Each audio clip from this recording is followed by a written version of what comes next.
حضرت ابو ایوب انصاری رضی اللہ تعالی عنہ سے روایت ہے، فرماتے ہیں کہ ایک شخص نبی کریم صلی اللہ علیہ وسلم کے پاس تشریف لایا اور آ کر کہا کہ یا رسول اللہ صلی اللہ علیہ وسلم، فقال اعذنی اوجز، یا رسول اللہ صلی اللہ علیہ وسلم مجھے نصیحت کیجئے اور مختصر نصیحت کیجئے۔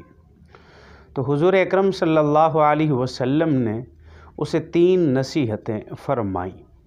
سب سے پہلے نمبر پر آپ صلی اللہ علیہ وسلم نے فرمایا، اذا قمت فی صلاتک فصلی صلاۃ مودع، کہ جب تو اپنی نماز میں کھڑا ہو تو ایسے نماز پڑھ جیسا کہ تیری زندگی کی آخری نماز ہو۔ دوسرے نمبر پر حضور اکرم صلی اللہ علیہ وسلم نے فرمایا، وَلَا تَكَلَّمَ بِكَلَامٍ تَعْتَذِرُ مِنْهُ غَدًا، ایسی کوئی کلام نہ کر جس پر تجھے کل کو معذرت کرنی پڑے۔ تیسرے نمبر پر حضور اکرم صلی اللہ علیہ وسلم نے فرمایا کہ لوگوں کے پاس جو کچھ بھی ہے تو اس سے مکمل طور پر نا امید ہو جا۔ یہ 3 نصیحتیں حضور اکرم صلی اللہ علیہ وسلم نے انتہائی مختصر انداز میں فرمائیں۔ سب سے پہلے فرمایا کہ جب تو نماز کے لیے کھڑا ہو تو نماز کو اس انداز میں پڑھ کہ جیسے تیری زندگی کی آخری نماز ہو۔ یعنی اگر کسی کو کہا جائے کہ بس تجھے اسی نماز کا موقع ملے گا اور اس کے بعد تجھے موقع نہیں ملے گا تو وہ بڑے خشوع و خضوع کے ساتھ اور بڑے اہتمام کے ساتھ نماز پڑھے گا۔ دیکھیں، نماز کے اندر عام طور پر ہم 2 لفظ استعمال کرتے ہیں کہ اپنی نماز کو خشوع و خضوع سے پڑھا کریں۔ اس خشوع و خضوع کا میں ایک عام فہم اور ایسا معنی جو آپ کی سمجھ میں آئے بتانا چاہتا ہوں۔ دیکھیں، خضوع کہتے ہیں اپنے جسم کے تمام اعضاء کو سنت نبویہ کے مطابق اللہ رب العزت کے سامنے جھکا دینا۔ خضوع کہتے ہیں اپنے جسم کے تمام اعضاء کو نماز کے اندر سنت نبویہ کے مطابق اللہ رب العزت کے سامنے جھکانا، اور خشوع کہتے ہیں نماز میں اپنے دل کو اللہ رب العزت کی طرف متوجہ کرنا۔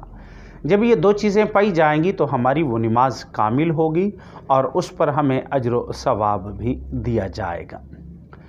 دوسرے نمبر پر اس کا تعلق تو حقوق اللہ کے ساتھ ہے کہ اللہ کے ساتھ اپنے معاملے کو درست کر لیجئے، اور دوسرے نمبر پر فرمایا کہ ایسی کلام نہ کیجیے، ولا تکلم بکلام، ایسی کلام نہ کیجیے کہ تعتذر منہ غدن، کہ جس پر آپ کو کل معذرت کرنی پڑے۔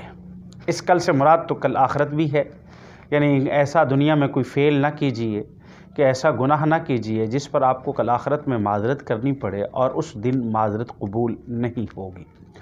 اور اس کل سے مراد دنیا کا کل بھی ہو سکتا ہے کہ یعنی ایسی کلام نہ کیجیے کہ کل آئندہ کو آپ کو معذرت کرنی پڑے۔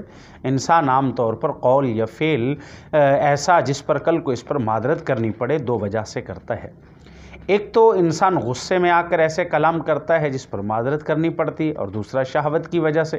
تو لہذا ان دونوں موقعوں پر اپنے آپ کو، اپنے نفس کو، اپنی زبان کو کنٹرول کرنا انتہائی ضروری ہے۔ اس کا تعلق حقوق العباد کے ساتھ ہے کہ اپنا معاملہ حقوق العباد کے ساتھ بھی درست کیجیے۔ اور تیسرے نمبر پر فرمایا، دیکھیں جب انسان حقوق اللہ کے ساتھ بھی، اللہ کے ساتھ بھی اپنے معاملے کو درست کر لیا، بندوں کے ساتھ بھی اپنے معاملے کو درست کر لیا، اب انسان اپنے دل کو سکون کو چاہتا ہے۔ اور اگلی اس نصیحت میں اللہ رب العزت کے پاک پیغمبر جناب رسول اللہ صلی اللہ علیہ وسلم نے دل کے سکون کا راز بیان کیا ہے۔